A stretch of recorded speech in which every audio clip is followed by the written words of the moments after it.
A menudo miramos al pasado para entendernos. Esta noche, centramos nuestra atención en el año 1891 y la solemne historia de Ellen Dunworth. Es un caso que nos recuerda que detrás de los registros históricos hay personas reales, cuyas vidas fueron cambiadas irrevocablemente por los eventos que ocurrieron. Esta es su historia, lo mejor que se puede contar. En la ondulada y verde campiña del condado de Lerwick, Irlanda, la vida a finales del siglo XIX estaba regida por las estaciones y las antiguas tradiciones. Para una joven como Ellen Dunworth, de 18 años, la vida era de trabajo duro y expectativas sencillas. Era una sirvienta doméstica de una familia humilde. Sus días estaban llenos de trabajo, su mundo confinado en gran medida a los pequeños pueblos y caminos rurales de su hogar. Era una existencia tranquila, vivida lejos del clamor industrial de las grandes ciudades de la época.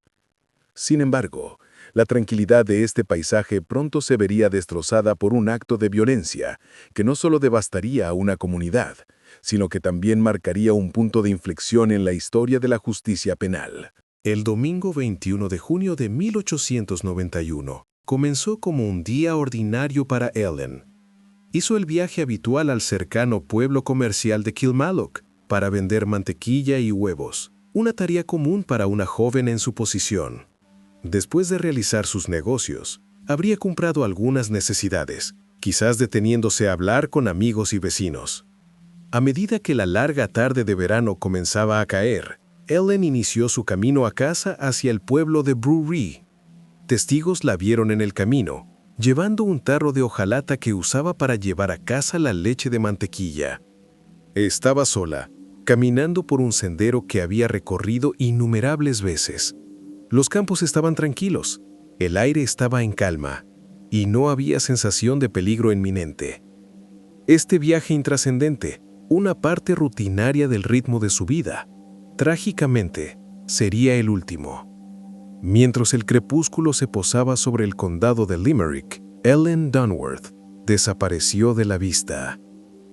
A la mañana siguiente, un hombre de la localidad hizo un descubrimiento horrible.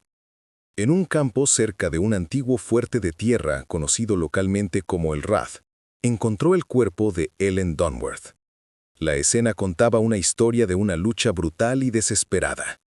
Ellen había sido atacada y asesinada con saña. Su cabeza portaba las marcas de un ataque salvaje. Se convocó a la Royal Irish Constabulary, RIC, al lugar, y una investigación comenzó de inmediato. La tranquilidad pastoral del campo era ahora un lugar de lúgubres pruebas y horror tácito. Cerca yacía el tarro de hojalata de Ellen, un testimonio conmovedor y silencioso de su interrumpido viaje a casa. La noticia del asesinato se difundió rápidamente por la unida comunidad, trayendo consigo una ola de miedo y sospecha. Esto no era obra de un extraño. La ubicación y la naturaleza del crimen sugerían que el asesino era uno de ellos. La Royal Irish Constabulary, o RIC, comenzó su investigación centrándose en la población local. Interrogaron a residentes y trabajadores agrícolas, tratando de reconstruir una línea de tiempo de las últimas horas de Ellen e identificar a cualquiera que fuera visto cerca del Rath el domingo por la noche.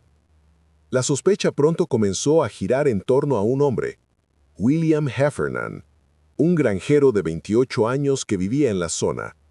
Heffernan era conocido en la comunidad por su actitud brutal y un temperamento volátil. Más importante aún, varios testigos lo ubicaron en las inmediaciones de la escena del crimen alrededor de la hora en que Ellen habría estado caminando a casa. Aunque no había evidencia directa e inmediata que lo vinculara con el asesinato, los agentes sintieron que la reputación de Heffernan y su proximidad al lugar justificaban una mirada mucho más cercana. Fue llevado para ser interrogado. Cuando William Heffernan fue confrontado por la RIC, su apariencia profundizó inmediatamente sus sospechas. En su rostro tenía varios rasguños frescos y profundos, del tipo que podría hacer una persona luchando por su vida. Además, su ropa estaba marcada con manchas oscuras de color marrón rojizo que parecían ser sangre. Cuando se le preguntó sobre esta evidencia incriminatoria, Heffernan ofreció una explicación lista. Alegó que había estado manejando un ternero difícil en su granja y que el animal le había arañado la cara. Las manchas en su ropa, insistió, no eran sangre humana, sino la sangre de un animal que había estado cuidando. Era una historia plausible para un granjero, una explicación sencilla para los condenatorios signos físicos. Pero los investigadores se mostraron escépticos. La historia de Heffernan parecía demasiado conveniente, y la evidencia en su cuerpo y ropa parecía apuntar hacia un violento encuentro humano, no a una lucha con el ganado. Los investigadores estaban en una coyuntura crucial. Tenían un sospechoso fuerte y evidencia física convincente, aunque circunstancial. En 1891, sin embargo, la ciencia forense estaba en sus inicios. El trabajo policial se basaba casi en su totalidad en testimonios de testigos oculares, confesiones y evidencia tangible como armas homicidas. Probar que las manchas en la ropa de Heffernan eran sangre humana, y mucho menos de Ellen Donworth, estaba más allá de las capacidades de una fuerza policial rural irlandesa. Pero el médico local, el doctor John O'Brien, y la dirección de la RIC tomaron una decisión con visión de futuro. Decidieron buscar un nivel superior de experiencia. Empaquetaron cuidadosamente la ropa manchada de sangre de Heffernan y una muestra de sangre tomada de la escena del crimen y las enviaron a Londres. El destinatario fue el Dr. Charles Hubert Bond, un patólogo a la vanguardia de un campo nuevo y revolucionario, el análisis científico de la sangre. En su laboratorio en Londres, el Dr. Bond sometió las manchas en la ropa de William Heffernan al análisis más avanzado disponible en ese momento. Usando una combinación de microscopía para examinar las células sanguíneas y espectroscopía para analizar cómo la sangre absorbía la luz, pudo desvelar los secretos contenidos en las manchas secas. Sus conclusiones, aunque no definitivas según los estándares actuales, fueron pioneras para la época. Primero, confirmó que las manchas eran de hecho sangre. Segundo, y lo más crucial, determinó que era sangre de mamífero. Este hallazgo contradecía directamente las afirmaciones de Heffernan de que las manchas podrían haber provenido de un pájaro o pescado, comunes en las granjas. Si bien la ciencia de la época no podía distinguir entre sangre humana y la de otros mamíferos como un ternero, el análisis del Dr. Bond demostró que la historia de Heffernan era, en el mejor de los casos, cuestionable. Había establecido un vínculo científico, demostrando que la sangre era consistente con la sangre humana y arrojando serias dudas sobre la coartada del sospechoso.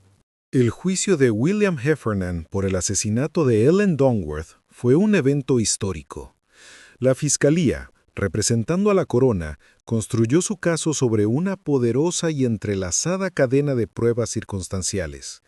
Presentaron testigos que establecieron la presencia de Heffernan cerca del Rat la noche del asesinato. Llamaron a vecinos que testificaron sobre su carácter agresivo y su historial de arrebatos violentos. Señalaron los arañazos en su rostro, argumentando que eran las marcas de la lucha final y desesperada de su víctima. Y luego presentaron su prueba más novedosa y poderosa, el testimonio experto del Dr. Charles Bond.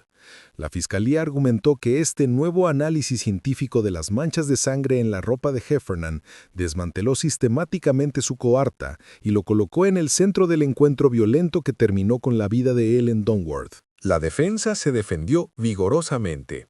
El abogado de Heffernan argumentó que el caso del Estado se basaba en nada más que sospecha y coincidencia.